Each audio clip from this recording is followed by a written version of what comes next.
Alright, here's our video today. The days that never existed.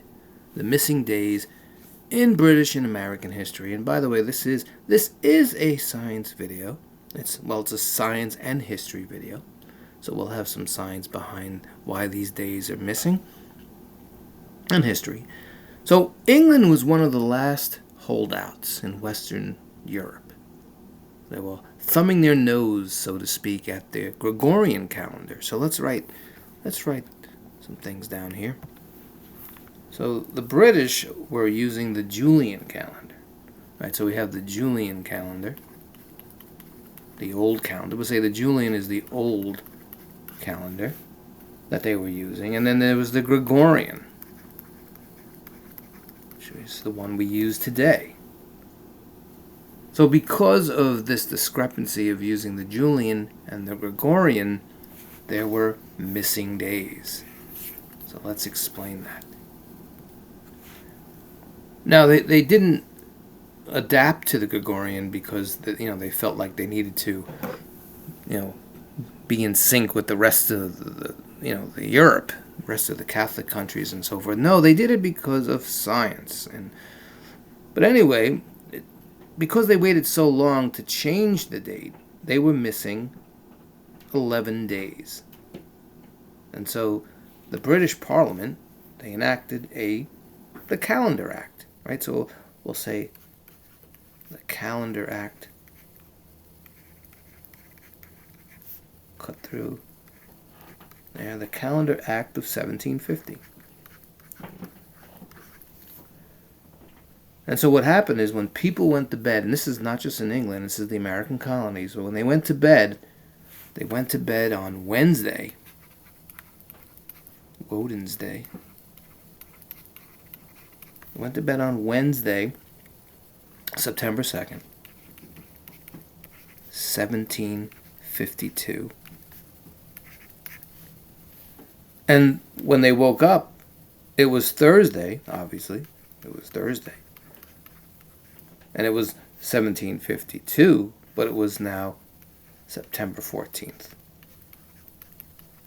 So no, they weren't sleeping like Rumpelstiltskin. No, it's just the calendar changed on that day. And by the way, Benjamin Franklin wrote about this, and George Washington was alive when this happened. So here's the results. Those 11 days from September 3rd, right? So all the way to the 13th. Those days from the 3rd to the 13th. Let's write those down. Let's get a clean page, by the way. So we'll say from September 3rd,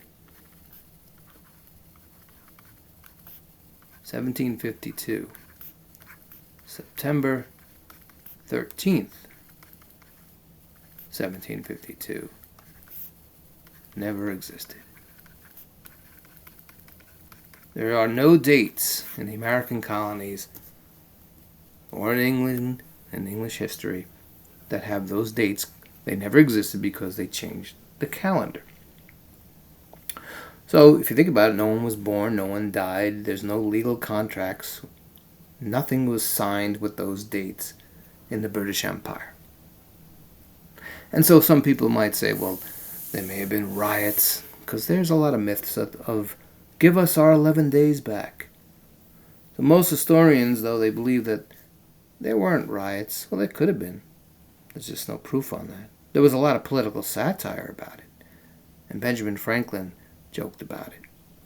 The real worry that people were concerned about is their money, right? Because workers worried that they were being cheated out of 11 days. And landlords were worried about losing 11 days of rent. So those were the main problems of it. So again, let's talk about the science now.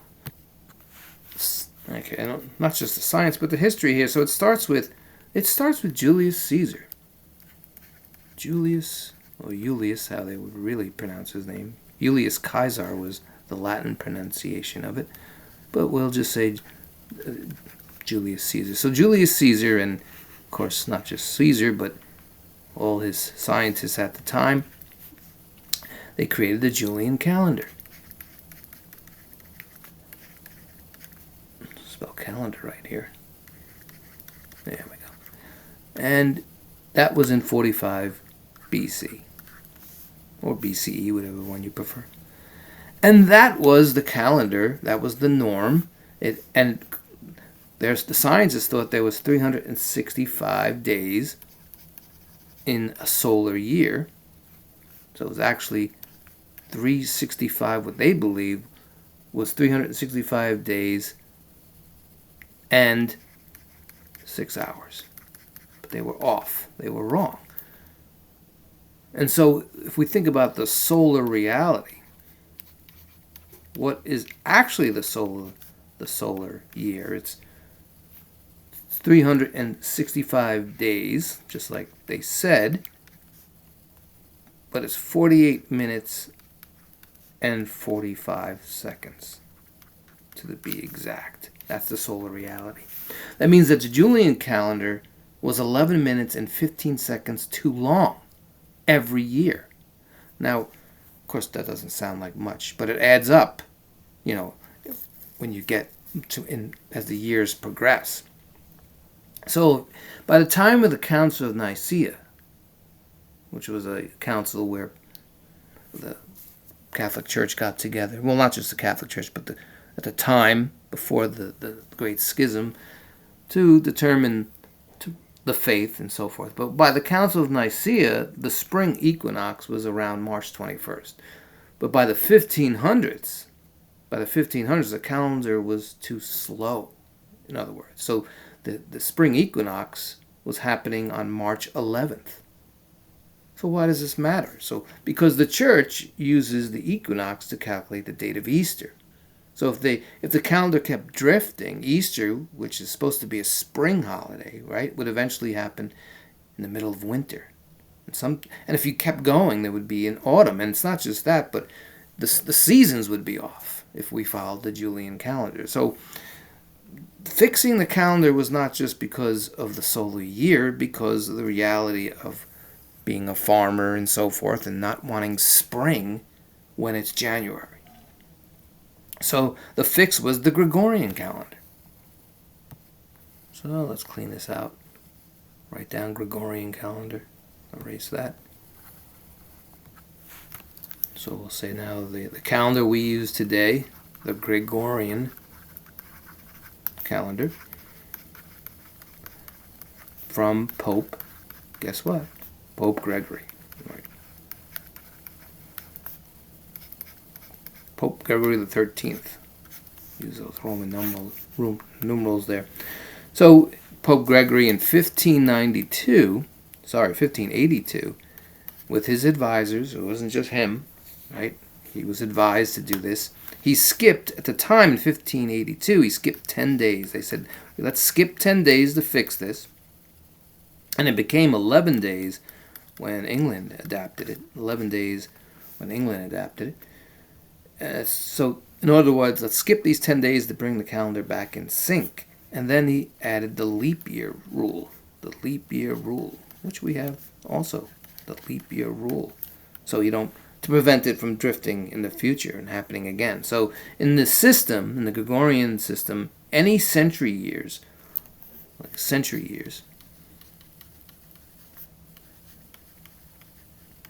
right, we'll say like 1700 and 1800 and so forth and 1900 and so on, they would not be leap years unless they are divisible by 400. So the year 2000 was a leap year, but 1900 was not. So anytime that if they are divisible by 400, then it wouldn't be a leap year. So that makes the calendar year 365.2425 days, which is so close to the true solar year that it won't be off by a single day for another 3,000 years. So in 3,000 years, save the date, we might have to make a change again.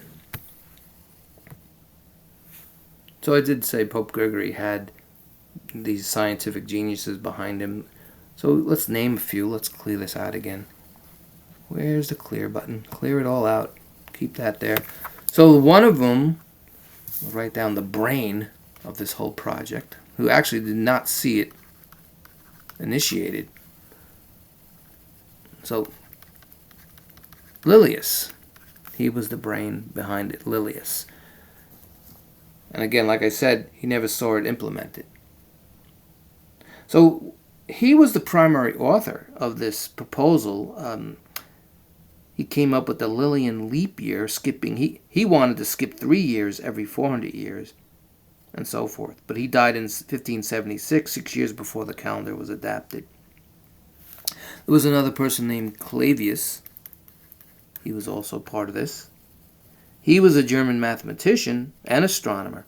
They called him the Euclid of the 16th century, and he was the most senior scientist in the Pope's commission. So he modified Lilius's work, and he created this 800-page defense of the new calendar. So that really gave the Pope pause and said, maybe we should do this.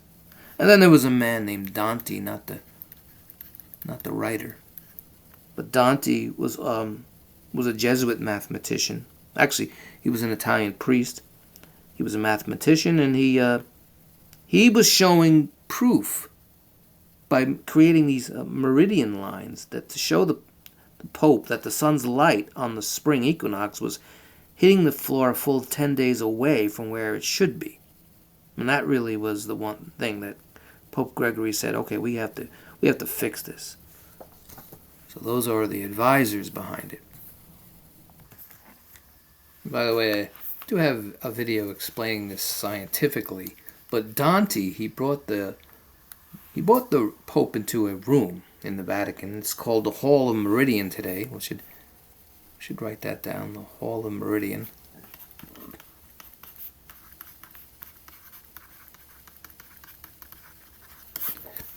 And there, if we could just have this wall here. It was very high up.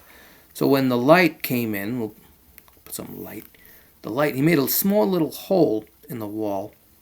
And when the light came in, it would hit a spot like that. That's the light, and make a nice little circle on the ground.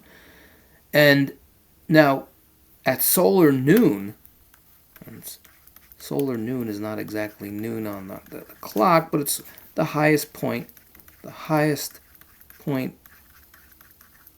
the sun reaches, or perceives to reaches in the sky.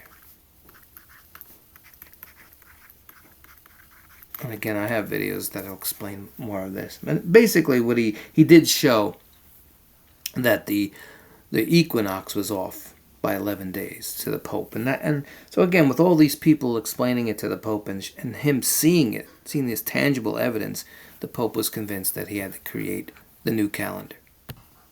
And here's a picture of it, explaining to Pope Gregory. Now, the last thing we'll talk about is, like, in the American colonies, Benjamin Franklin. He was 46 years old and living in Philadelphia when this happened. He was, of course, we know what he was, right? And he was trying to explain the change to the public, and he did it with his satire, his famous Mark Twain-like satire. And he said, it's pleasant for an old man to be able to go to bed on the 2nd of September and not have to rise until the 14th, giving him 11 days of clear rest. So, he made a joke about it. Alright, so that's the days that never existed in British and American history. And again, if you want to know more of the science behind it and what Dante showed the Pope, I have a link below. You can look at that one. Alright, so that's our video today.